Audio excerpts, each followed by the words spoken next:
So, what can you do after a hypnosis session to best ensure that you're getting the best results for your particular goals?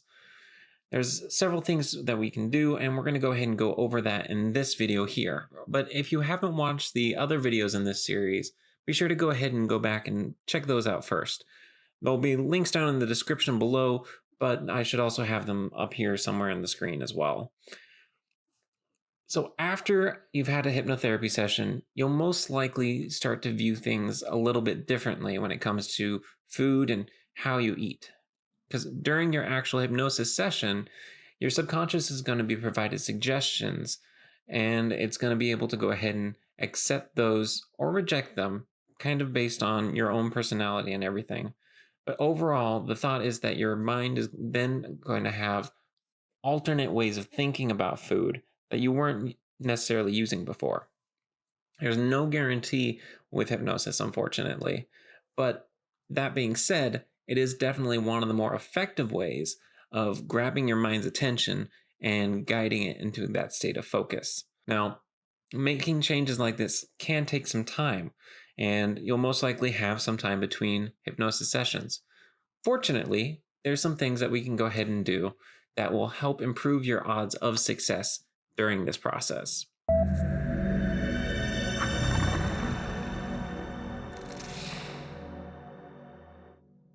The first thing that I often tell my clients to do after their first session is to simply notice.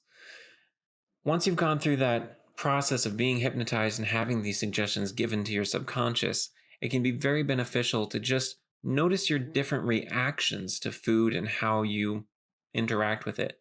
Next time you're feeling snackish late at night, or maybe thinking about getting a second helping of dinner, just notice the emotional and intellectual process that goes through your mind that happens around that food. It's perfectly fine if you don't necessarily make those behavioral changes right away.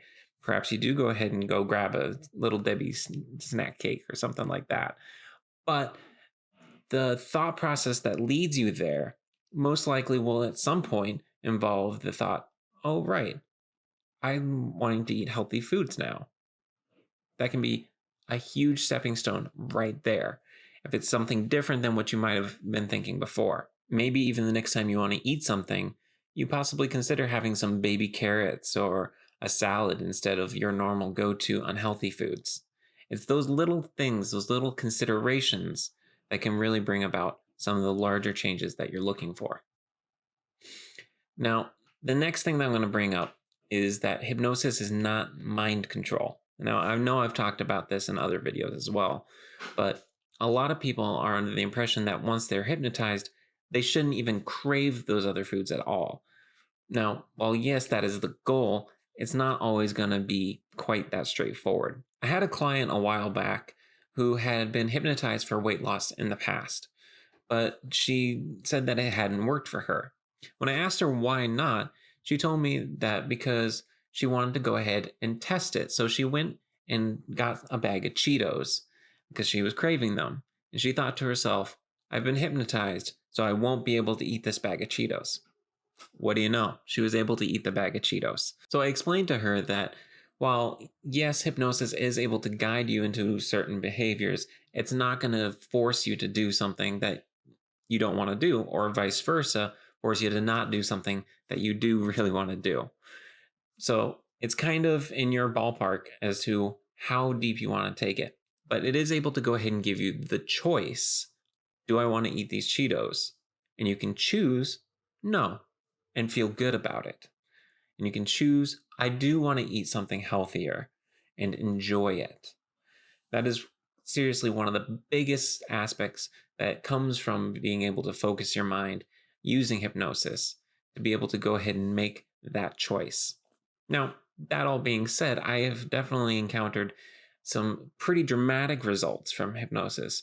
I've even heard of people going so far as to say that they feel physically unable to eat those foods that cause them to be unhealthy in the first place.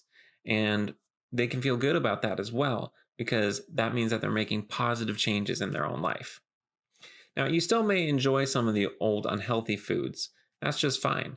Perhaps you'll just enjoy them in smaller proportions, or maybe not quite so often. And that's it for this series on hypnosis and how it can help you lose weight. By focusing your mind and bringing those goals of losing weight to the forefront, you're able to make some serious changes in your life.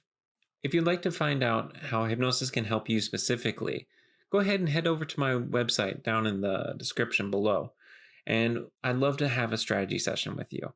It's totally free of charge, and we can just go over some of the ways that hypnosis can directly impact your life for losing weight or some other goal that you might have.